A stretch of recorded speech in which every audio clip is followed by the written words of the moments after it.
This episode of the Kingston Live podcast is brought to you by Grand Onstage. Get the most out of the Kingston Grand Theatre experience with access to pre-sale tickets, the best prices, and the best seats. Tickets for individual performances and subscriptions for the Grand Onstage season are on sale now at kingstongran.ca. It's easy to think of Kingston as a rock city. Many of the biggest bands to come out of Kingston are rock and folk rock outfits. But that's not all that's going on. The city has an active country music community, and today on Kingston Live, we're catching up with a staple of Kingston's alt-country scene. Since 2017, Emilie Steele and The Deal have been blending country and indie rock into a sound that's both richly nostalgic, but still fresh and new. From track to track, pedal steel and twangy guitars texture the scene around the band's namesake's clever, captivating words. Since kicking off 7 years ago, Emilie Steele and The Deal have covered many of the local rites of passage. They've taken to stages from the Toucan to the Isabel, sharing the bill with fellow Canadian gems like the Sadies, Paul Langlois, and Tara Lightfoot. Lights a match with the look in her eye, cuts the deck with a knife, a little fox, a little fancy free. Now they're moving into their next chapter. The band is on the cusp of releasing their debut record, Cut the Deck, their long-awaited follow-up to their 2019 self-titled EP. And they're planning on starting the next stage of their journey with an album release show at the Broom Factory.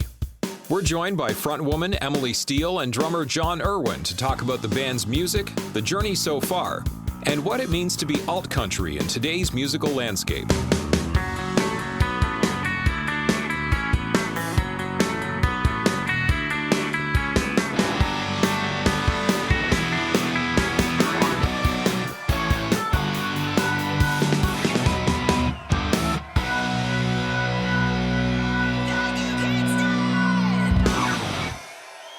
Hello, this is Kingston Live. I'm Johnny Sand. I'm Riley Jabour. We are here with Emilie Steele. Hello. And 1/3 of The Deal, Hey. John. Hey. Nice to have you here. Thank you for having us. We have a lot to talk about. There's a lot going on with this band right now. Let's start with the album. We brought the vinyl. Indeed. Yes, please tell us about the album. So we started producing or making this album in 2021, in March of 2021. We worked with Aaron Holmberg. And over the course of the last few years, we've been chipping away at getting sessions in and fine-tuning the songs and how we wanted the instrumentation to land and having some fun too, like adding a few extra musical elements to beef it up a little bit, which was fun and We got exciting. creative along the way, right? Exactly. Like I feel like added a little saxophone. For sure, Right? That's yeah. one big one. Yeah. Yeah. So pretty much that was it. And then, just waiting for the masters and mixes to come through. And it was so nice to hear them in their fully developed form because there was a lot of changes over the past few years. So it was neat to watch them evolve. And now we're on the other end and they're still changing too. That's the thing. We kind of continue to jam and there's, just voicing and phrasing kind of changes, because songs are, they are living things in a way. So Yeah, I think any band could probably relate to that. yeah, it's one of those things where the songs kind of grow with you, I think, in a way. So yeah, it's like a snapshot of a time. Yeah, it's near and dear and it's here. And it's going to be in the record store shortly. So Excellent. go pick up a copy. Well, it sounds great.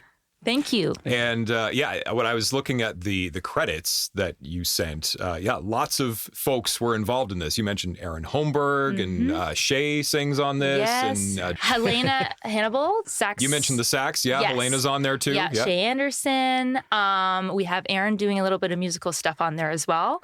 Keel Verikan, the bass player we have introduced in 2021, he joined us. Right. Yeah. So yeah, those are the evolved elements. I think even Virginia had a hand helping, supporting. I feel like when we first started talking about the album, I think we were all sitting at the grad club and Aaron was there and Virginia and you guys, and we were all kind of hashing out the dates and the timelines and how everything would work. And I feel like she had a good, contribution helping and supporting. Oh yeah, she's been a mentor over the years, so she's been a great support. So, Excellent. Yeah. So Kingston. Yeah, it's just very collaborative. Everybody yeah. tied together. Absolutely. And the album is out November 15th. You know it. Absolutely. Excellent. And there is an album release show, There I understand. is. Yes. So we're going to be playing at the Broom Factory that night.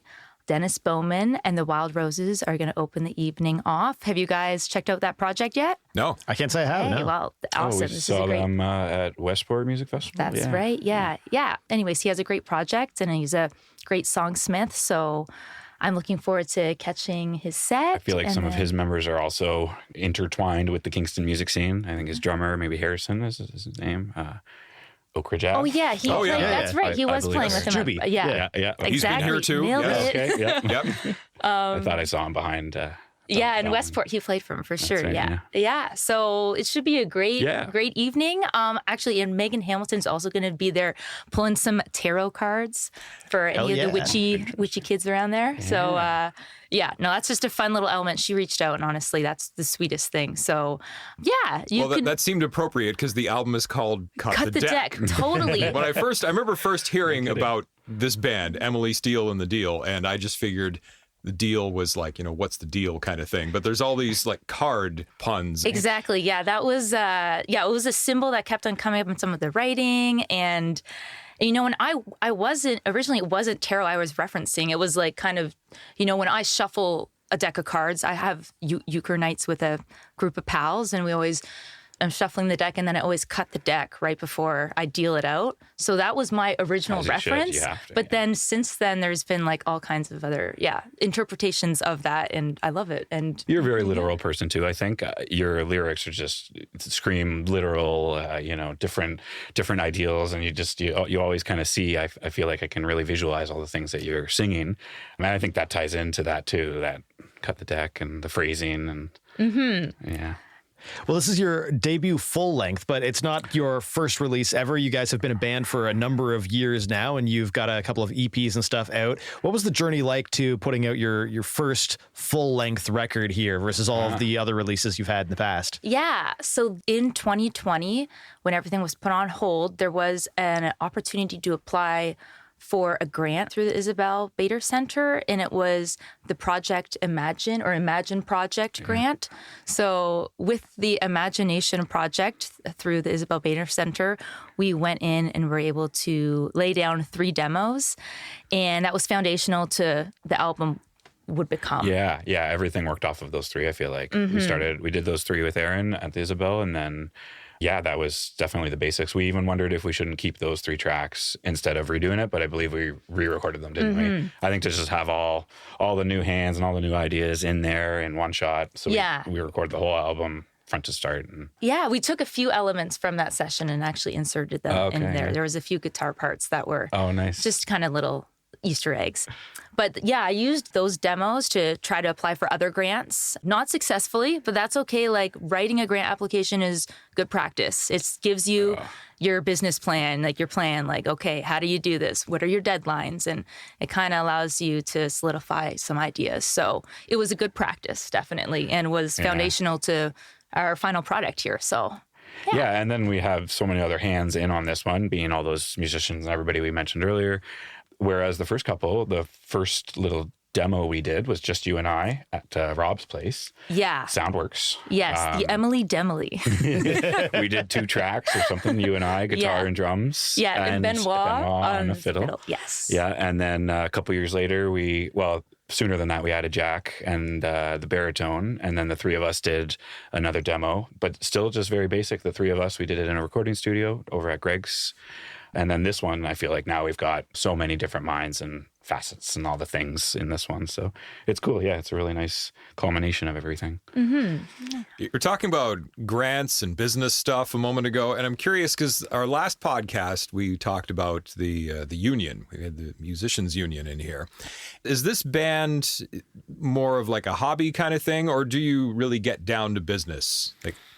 I probably misspoke when I said the business plan. It's more like the plan to release my album. There's no wrong answer here. I have a way. spreadsheet. Yeah. I keep my numbers, but this is a passion project at the time. But someone is going to see Emilie or hear Emilie and say, "Yep, that's it. I'll take her," and hopefully I'll be there too, and all of us. But for sure, I think we'd all do it as a hobby a bit, but we all throw all our effort into it, and I think if the opportunity was there, we'd take it farther. I love to play music, so I'm going to do it regardless. And you just keep on chipping away. Like it's been a slow and steady kind of growth and learning and becoming more comfortable in the live performance aspect. Right. And Of course, yeah, experience. all the different elements and the guitar playing and the singing and just trying to hone those skills over the years. So Yeah. Even I've the been- networking after the shows, right? Or whatever. Like all yeah, that too meeting comes with it. and- for sure. Exactly. All those elements are thrown in there and I'm carrying on. But yeah. You know, we're hoping to break even. Well said.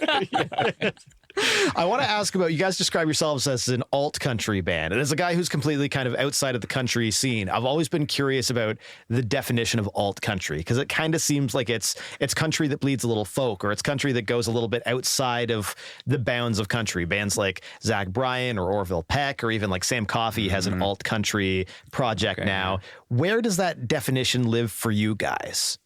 I think ours kind of marries with a more rock style. So I kind of use like indie rock alt country, which is a bit of a mouthful. But that's where I see the country influence. There's definitely country songs on this like traditional like storytelling songs that make me think it's in the realm of country. But there are also like John's history is in punk rock bands. So like those elements are also kind of in this record where it makes it a little bit of a minutia of the alt country. Yeah, I think you bring that kind of base of whether it's folky or country. I think you definitely have that. And then throw in a couple other instruments in that, and it just starts making it a little more alternative, I guess. Be it rock, somewhere more bluesy even. Jack's got a big blues influence. I feel like it always comes out in his licks. So. Oh, yeah. Yeah, and he also plays lap steel and pedal steel on this, which is, also leans into those country aesthetics. So Absolutely. Right, yeah, that lap steel sound. Yeah. I love that sound. I'm Right. not a country guy, Yeah. but I love that sound. Yeah, It's right. just so evocative. yeah. Yeah.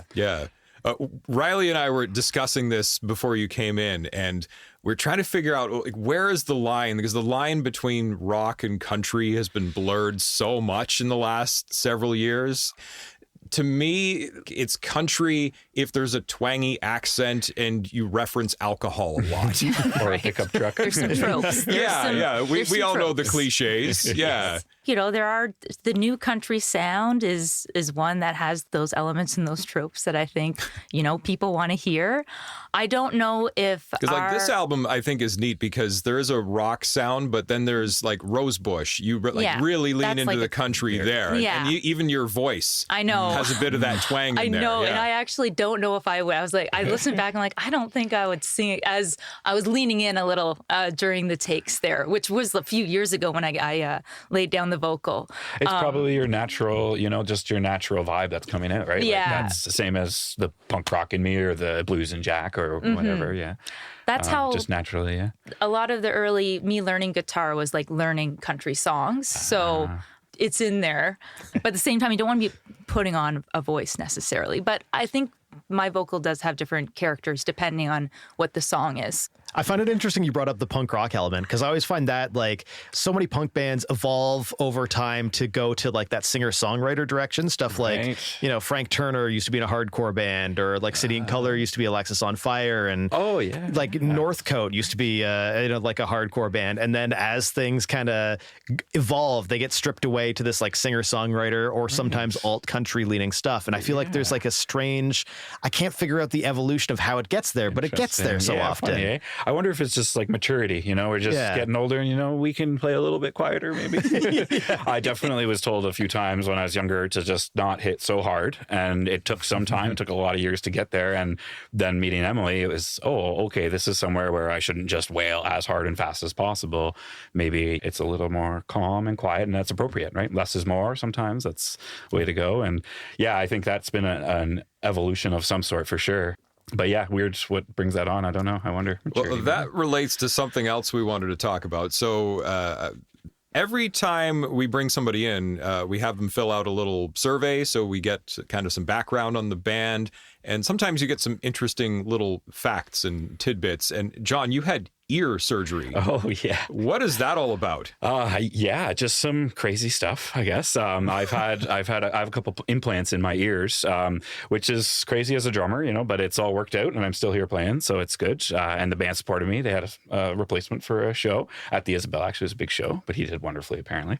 But yeah, just some deterioration of the inside from water. Just playing. Okay. Actually, it's surprisingly not from loud noises. Okay. Yeah, I work construction too, so I just assumed, the loud drumming, the loud drilling has just accumulated and affected it. But turns out it was just water damage sitting in there, ate at some of the bones and everything inside my ear. So ENT specialist in Hotel Dieu took a look and said, this is what we've got to do to correct it. So it was a few years of procedures, and he's basically implanted a few of the bones inside and replaced the eardrums on both sides and stitched my ears back together. And I didn't even know you could do that. Yeah. I know, neither did I. I asked him how big the bone was. He said, I'm carpenter. I can, how big is the bone? And he laughed. He said, it's like a millionth of an inch. He said you wouldn't even be able to see it. It's so small. Wow. But pretty neat. It's a titanium bone. So I wear something for metal detectors and that to let people know that I have it in there. Wow. Yeah. It's kind of a neat little thing. And It's the upfit drummer right there. It makes for a great story. No kidding. Yeah. Have you seen the movie Sound of Metal? Yes, I have. Did Oh, that boy. strike particularly close to home for you? Yes, definitely. Yeah. Addiction too in that movie is a big thing. So yeah, for sure. Yeah, that was definitely something. But having a band like Emilie and the gang, it's so supportive, so it's kind of everything. So I never felt like I was on my own or, what if that never really came up. I just kind of kept at it, took it as it came, did the surgery and played a show afterwards. Yeah, so. we took a necessary pause when people aren't able to pursue this. It's cool just to take a beat, and then I'll go and do some writing and just work independently. And it's always nice to come back on the other side and pick up where we left off. Yeah, same with Jack too, our guitar player. He's had lots of in and outs because he's got a new family or a young family. So yeah, give him lots of space and let him do everything he's got to do. Yeah. And when he's back to share the stage, it'd be great. And otherwise, it's still lots of fun. We've got Damien in with us this week, and he's just awesome. So yeah, that'll be a lot of fun. I was trying not to laugh a moment ago because I remember years ago, Chris Morris said to me, every musician in Kingston seems to work in either construction or hospitality. Yes. Oh, man. Absolutely. I think Why so. is that? I don't know. Yeah. One of the first job sites I was on, I ran into Jonas from the Wilderness. He was there. Oh hey, Jonas. Another great drummer in town, Christos. He's been on a few job sites that I've been on. And the connections just go on and on all these construction sites. I don't know what the connection there is. What the deal is. B Rich is, he's responsible for making a lot of great places around town. I think he's built a few sweet spots. And yeah, I don't know. I guess because maybe you can fall back. Like you can do part-time construction maybe and then get out on the road when the band calls for it. Maybe that's the case, or the hope that you can just quit that trade job, I guess, and go on the road. I did some construction when I was in school in the summer, and it was hard work. How do you do that all day and then play a gig in the evening?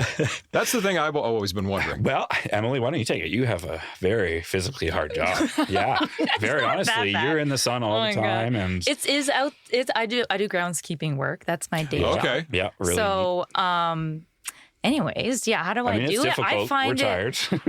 yeah, you're right. But it's fun. In the summer, in the heat of the summer, it is one of those. If I have, I try to space it out. If I have a gig, try to work a shorter day so you have a little reprieve time. Right before the but rehearsal. For me, it allows me to have. It's a manual labor job, so I'm able to create. I'm able to, make plans internally as I'm, working with my hands.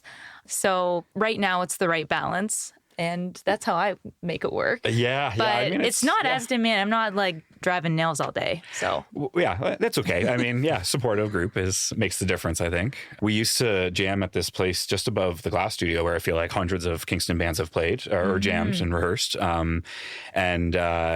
it was just so hot up there. It was the hottest little attic, and those were the worst. And when it was a 40-degree day in the summer and we were both outside all day, working all day, maybe we're just going to cancel band practice tonight because it's just not worth not safe. being up in that place and then sweating for another few hours because we were putting our effort in and we're letting a little sweat out. So those ones were hard, but now we have this beautiful spot. What's the place called on our St. Mark's Lutheran Church. Yeah, so we're in we jam Sunday school. We're down in Sunday we do school. the basement jam there, and it's nice. There's a little AC anyways. So the nights aren't so bad after a hard day of work. Okay. Yeah. Honestly, it's like the part of the day I'm looking forward to. So I know it's great. I don't know. I make it work. Yeah, that's right. And if we're ever too tired, we just call it. We're like, we don't have to do it this week. It was one of those days. Yeah, or the winter too. When the winter comes and we've got a couple of us traveling from farther away, then it's, you know what, the storm's here tonight. Let's just hold off.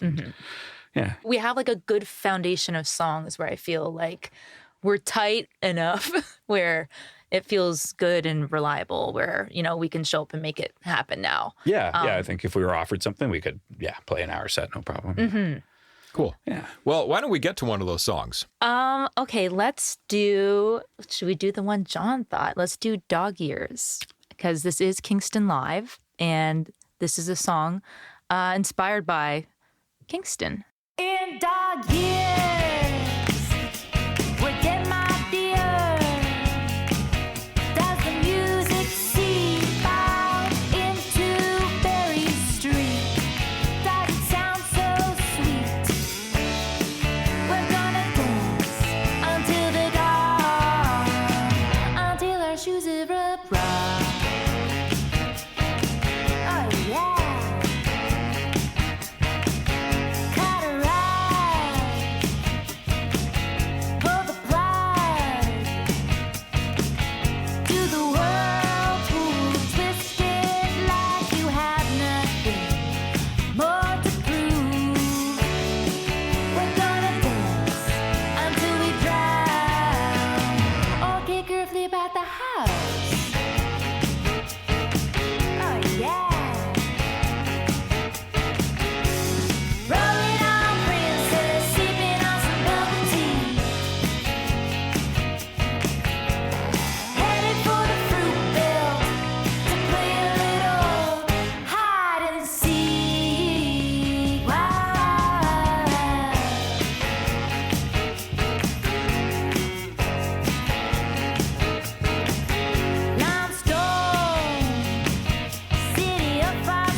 This episode of Kingston Live is brought to you by Grand Onstage. Grand Onstage takes you beyond the regular Kingston Grand Theatre experience.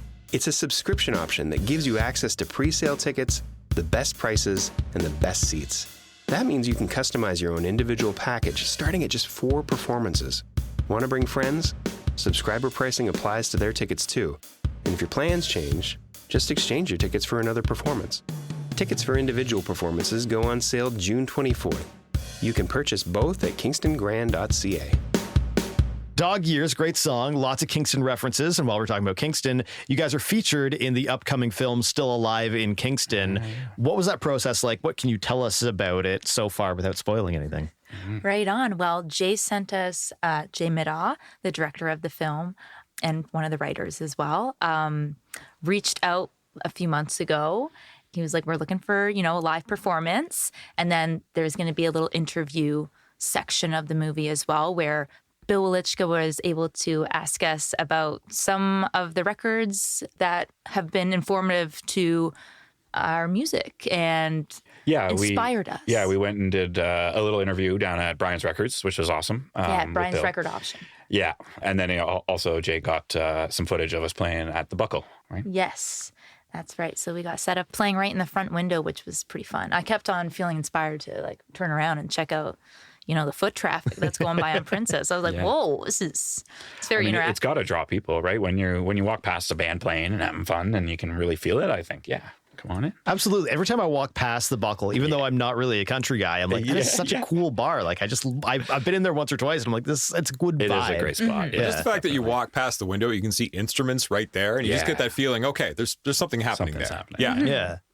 And as you walk in, if you keep your eye to the left, there is a signed Steve Earle poster that Smitty got Steve Earle to sign when he was in town a couple months ago now. Oh, nice. Which I think is just a neat little that's cool. hidden piece in there. Totally. There's lots of great things on the walls. And actually, Bill pointed out he actually donated, or just, he has like a nice Emmanuel suit that was gifted to him. And there's a whole little story. So on the wall, next time you're in there, you should check it out. There's a little snippet about the suit and how he got it. And he just has it archived in there, kind of, keep it safe. So lots of cool things to check out there.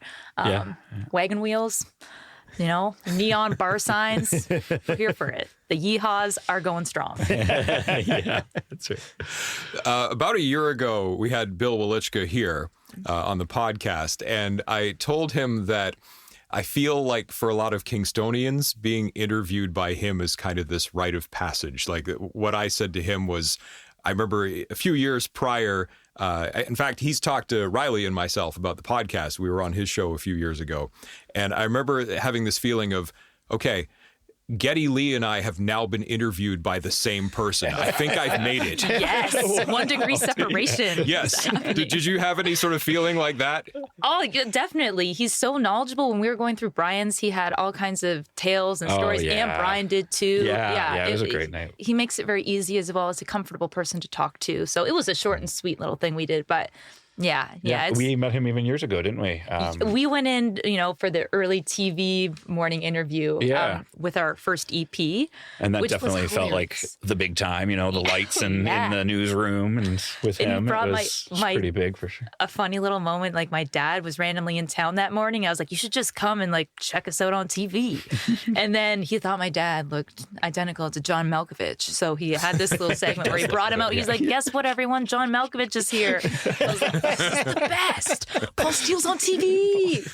So anyways, he's just fun. It was just a nice little thoughtful gesture, I felt, and it was a good laugh. So he's pro. Yeah, a real staple for sure. So. Nice. I think the film's going to be great. So buckle up. I think it's coming out. It's Kingston Film Festival. And Jay was here just the other day. We were talking about it. Great. So we're looking forward to that. Excellent. Same. Yeah. Nice. Yeah, for sure. And in other video stuff, there's the Slate music video showcase. You're in that as well. Yes, we're going to be working with Brent Nurse and Steven Spencer. We're going to be doing our song Roadrunner. And I won't give too much away, but it's going to be a laugh. It's definitely going to be a laugh. And we're really looking forward to working on that over the next few months. It's still early days. We're still storyboarding right now, but we have the idea and I'm really looking forward to it. So I love the music video showcase. For me, it's one of the highlights of the film festival. It's just the videos are just so good. Yeah, absolutely. It's awesome. I've checked them out. I've never gone actually to see them the night of, but the ones that have been released are just top notch. They're great. So anyways, it's nice to have some funding support with this video. So we appreciate the do re mi coming from the Slate family there. So Does that feel legitimizing as well? Because you guys have a few really solid videos. Like I love the Sliver video. That's fantastic. Yeah, Absolutely. Yeah. That visualizer is so cool. Yeah.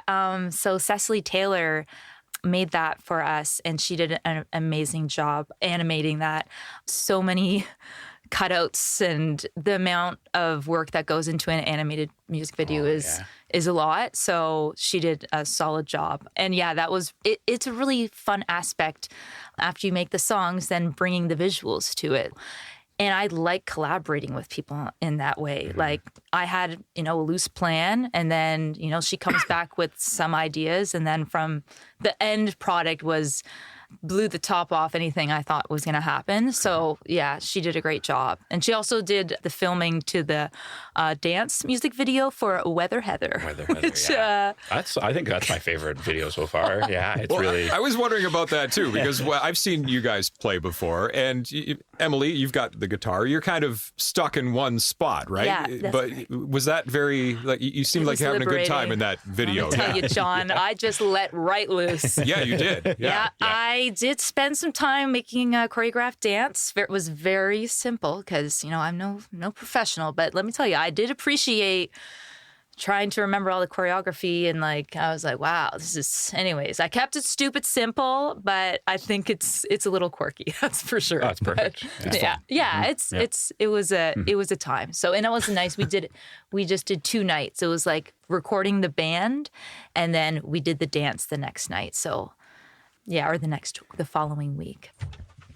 Getting back to that survey that we sent you. Yes. So lots of interesting information. There was one note that I don't think had anything to do with music, but I have to ask about it. It said, John built a Trojan chicken henhouse. What the fuck does that mean? That's the first time John has ever sworn on this podcast, by the way. Well, I mean, I guess you have to travel to the Lyndhurst Turkey Fair to see it in person. That's where it was showcased a couple of weeks ago. I built call it dump truck sized chicken hen house for a customer. And you can lift its wings up from outside and reach through and grab the eggs from, the little houses on the inside. And it wheels around on this trailer. It was built on a trailer so they can hook it on their tractor and drive it around and have a free range chicken poo situation, fertilizer, I guess. Yeah, and so it was a real custom art piece, and it looks just like a chicken. I wasn't sure at the beginning. We tried. There was a little 2D sketch of he said, I'd like this, please, a chicken. And we started, and I just kind of kept at it and shingled it with 7,000-something shingles, hand-cut to be feather-looking. Yeah, and it was a great time. The band heard about it every time I came to practice. It was like an era. It was like, the chicken. How is the chicken? The chicken. I mean, most people in my life know about the chicken. So yeah, anybody wants to make it to, it's presented at number 9 Guardians, which is just outside of Morton, I believe is what they call it, just north of Kingston up Highway 15. And it made an appearance at the Lyndhurst Turkey Fair, which is a pretty cool thing. So can you send us a picture of that? Absolutely. I still don't know what you're talking about. Hard to envision, I guess, right? Yeah. Yeah, I'll send you a link and then everyone can see it. Yeah. Yes, please do. Awesome. I'm very curious. Okay. Sorry, John, I did add that. Nice. I was just like, Great. all right, let me just think of some things that are a little out there. Yeah, that's great. There's nothing more alt country than making a Trojan chicken hen house, I think. Absolutely. That's funny. Let's switch gears for a second. Are you two familiar with the music strategy? No. Yes. Okay, one no, one yes. Any thoughts? Is there anything in particular that you would like to see the city do? Or is there something we're lacking? Is there something we need more of? I have not followed up with where we're at with it right now. I know that we want to make Kingston like the go-to music city and make it viable for people to do arts here and perform music and make a go at it. I filled out the survey to do it, and that was the one element where I was like, rehearsal space, because that was what I was vying for at the time.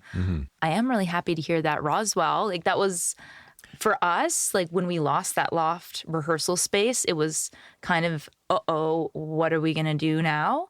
And so there was a little bit of trying to find our next step, which we got it, and that was awesome. But having that rehearsal space, and we had used Roswell historically. So I'm really happy to see that they got a new space and they're bringing it to light, and hopefully they can fill it up with bands. No doubt there'll be people looking for a jam space, and who knows, maybe we'll be looking for somewhere new in the future too.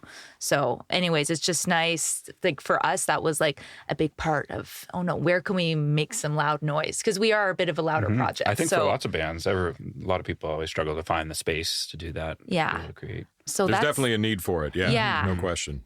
Yeah, you do need a vehicle to get out there, but honestly, it's one of those things where it's just great. It's there for people to access it.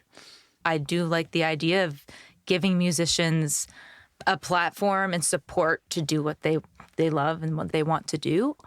There's a lot of opportunities, but the more you can put on events and, you know, bring a band in and give them decent pay, whenever we get a gig where we get like a decent pay, it makes all the like other gigs where you just kind of, you know, you're just chipping away, and then there's like a nice landing spot where you're like, oh, sweet. You know, we can put that in the kitty and carry on. So getting more money in our pockets, and that support would be awesome.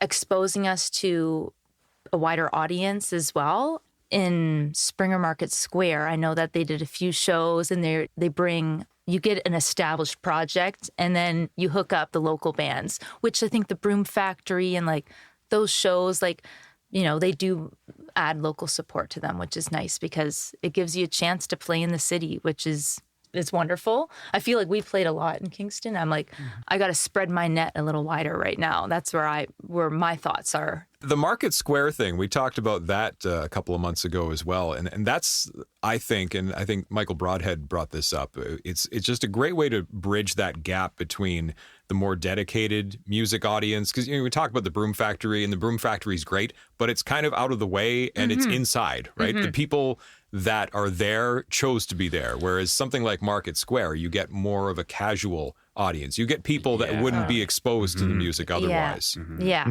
exactly. More opportunities to play in front of a casual audience would be awesome. What's the future of this band? Where do we go from here? On the road. Oh, sorry. I didn't mean to speak for you. Well, yeah, no, I'd like to set up a little tour probably in the winter over the course of next year. Like we all have, you know, our day jobs, so we're making it work in the little sections of time we have. So we would like to get on the road and do a little touring around Ontario, and, you know, we can see if we can cast our net a little further too.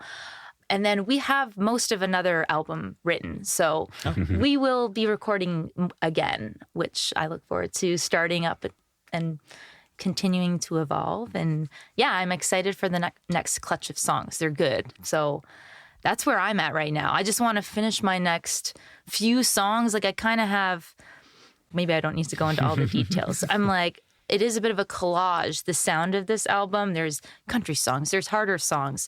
So I've been doing lots of writing, and I'm trying to organize them a little more where you're like, okay, these ones make sense together and these ones make sense together. But at the same time, I'm like, but those ones are like the old ones and these are the new ones. So you don't know if you go in order or if you try and make a more cohesive body of work. So anyways, we'll see. There's lots of songs that I'm still chipping away at and that we have, you know, in the kitty there. So it should be it should be good. We're going to keep on making music. That's the future. Definitely. Yeah.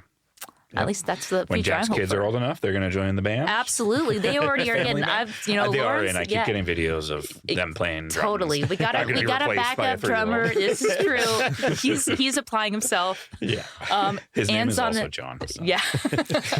I just walk it right out, I guess. We're going to have Anne on the tambo and back on vocals. So anyways, it should be a time. But yeah. Yeah, totally. Moving forward, anyways.